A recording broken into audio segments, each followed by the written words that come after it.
जग जाहिर है कि इजराइल और फिलिस्तीन एक बार फिर से आमने सामने हैं। जो हो रहा है कत्लेआम वो सारी दुनिया देख रही है।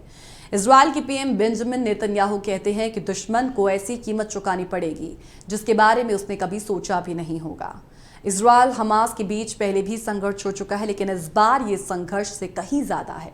ऐसा इसलिए क्योंकि इजराइल ने कभी आधिकारिक तौर पर हमास के खिलाफ जंग का ऐलान नहीं किया, लेकिन इस बार ऐसा किया। इस बीच दुनिया भी दो दड़ों में बढ़ चुकी है।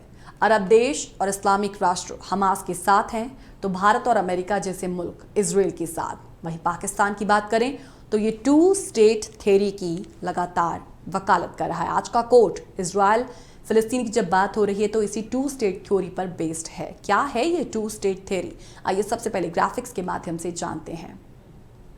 टू स्टेट सोल्यूशन या दो राष्ट्र समाधान का प्रस्ताव सबसे पहले 1937 में आया था और तब ब्रिटिश सरकार में पील कमीशन ने अपनी रिपोर्ट में ये प्रस्ताव दिया था। आइए आपको ग्राफिक्स के माध्यम से इसके बारे में बताते हैं। आपको यहाँ बताना चाहेंगे कि इसमें नेगेव रेगिस्तान, वेस्ट और गाजा पट्टी को अरब लोगों को देने का प्रस्ताव रखा गया था, जबकि गलीली में ज़्यादातर समुद्री तट और फिलिस्तीन की उपजाऊ भूमि यहूदियों को देने की बात थी। यरूशलेम ब्रिटिश अपने पास ही रखना चाहते थे और इस प्रस्ताव का यहूदियों ने तो समर्थन किया, लेकिन अरबों ने खारिज कर दिया। 1947 में फिर संयुक्त राष्ट्र ने बंटवारे का प्रस्ताव रखा और इसमें 3 तरफा विभाजन था। यरूशलेम को अंतर्राष्ट्रीय नियंत्रण में ही रखने का प्रस्ताव था, जबकि यहूदियों और अरबों के लिए अलग अलग मुल्क बनाने की बात थी। इस बार भी यहूदियों ने इसे मान लिया, लेकिन अरब नेताओं ने इसका पुरजोर विरोध किया। तो ये है टू स्टेट थ्योरी।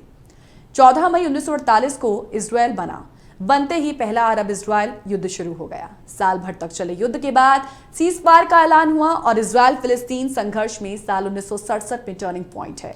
1967 में 6 दिन तक युद्ध चला। 6 दिन की इस जंग में इजराइल ने मिस्र और सीरिया की वायुसेना पर हमला कर दिया और इस युद्ध से पहले तक गाजा पट्टी पर मिस्र और वेस्ट बैंक पर जॉर्डन का कंट्रोल था। इस युद्ध के बाद संयुक्त राष्ट्र में एक रेजोल्यूशन पास किया गया जिसमें इजराइल से कब्जे वाले इलाके छोड़ने का ऐलान हुआ। 1976 में संयुक्त राष्ट्र सुरक्षा परिषद में टू स्टेट सोल्यूशन पर एक और रेजोल्यूशन आया और ये 1967 की पहले की सीमा रेखा के आधार पर था, लेकिन अमेरिका ने वीटो का इस्तेमाल कर इसे गिरा दिया और इस प्रस्ताव ने टू स्टेट सोल्यूशन का समर्थन किया। साथ ही कहा कि सीमाओं पर सभी पार्टियों को बातचीत करनी चाहिए। अब तक क्यों नहीं निकला हल? आइए ग्राफिक्स के माध्यम से जानते हैं। इसमें सबसे पहला पॉइंट है बॉर्डर। इजराइल और फिलिस्तीन के बीच अब तक बॉर्डर तय नहीं है। ज्यादातर का मानना है कि 1967 के अरब इजराइल युद्ध से पहले की रेखा को सीमा माना जाए, हालांकि इजराइल इसके पक्ष में नहीं है। दूसरा पॉइंट है यरूशलेम। दोनों ही यरूशलेम को अपनी राजधानी बताते हैं। इजराइल ने तो इसे अपनी आधिकारिक राजधानी भी घोषित कर दिया है। यरूशलेम यहूदियों के साथ साथ ईसाई और मुस्लिमों के लिए भी धार्मिक और सांस्कृतिक विरासत का केंद्र है। इतना ही नहीं, यरूशलेम में इजराइल ने बुनियादी ढांचा इतना डेवलप कर लिया है जिससे उसकी स्थिति वहां पर काफी ज्यादा मजबूत है। तीसरा पॉइंट है शरणार्थी। 1948 में हुए पहले अरब इजराइल युद्ध के बाद लाखों की संख्या में फिलिस्तीनी यहां से भाग गए। अनुमान है कि आज उनकी संख्या 50 लाख के आसपास होगी।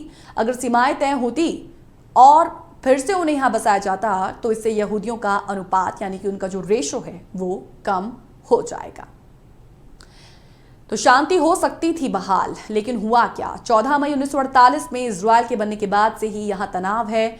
अगर टू स्टेट सोल्यूशन को मान लिया जाता तो आज स्थिति यहां पर कुछ अलग ही होती, शायद इतनी जानी जाती ही ना। अभी समस्या देखिए ये है कि इजराइल और फिलिस्तीन के बीच कोई सीमा रेखा नहीं है।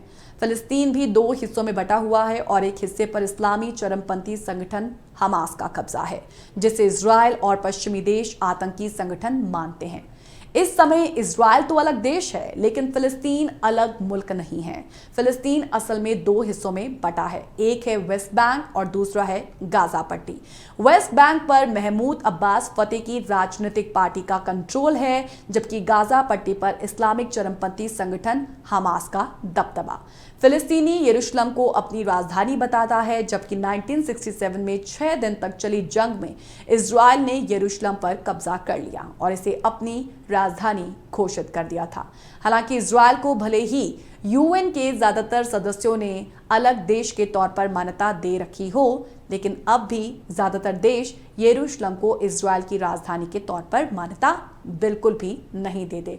तो ये था वो फॉर्मूला, 2 स्टेट थ्योरी का वो फॉर्मूला जो आज हमने आपके साथ शेयर किया है। यदि इस फॉर्मूले को बहुत पहले यानी कि 1968-60 के दशक में अप्लाई कर लिया गया होता और सीमाएं तय कर दी जाती, तो शायद आज जो युद्ध हम 2 देशों के बीच में देख रहे हैं, फिलिस्तीन और इजराइल के बीच में, शायद आज हम वो ना देखते। ये वो कोट्स थे जिन्हें आज हम लेकर हाजिर हुए। उम्मीद है कि आपको इन कोट्स से जुड़ी तमाम जानकारी पसंद आई होगी। यदि इस प्रोग्राम को लेकर आप किसी तरीके का कोई फीडबैक, कोई शिकायत या कोई सुझाव हमें देना चाहें तो नीचे दी गई ईमेल आईडीज पर आप हमें लिख सकते हैं। फिलहाल इसी के साथ इजाजत लेंगे आप सभी से। जसंदी के बाकी प्रोग्राम के लिए स्टे ट्यून्ड विद अस। नमस्कार।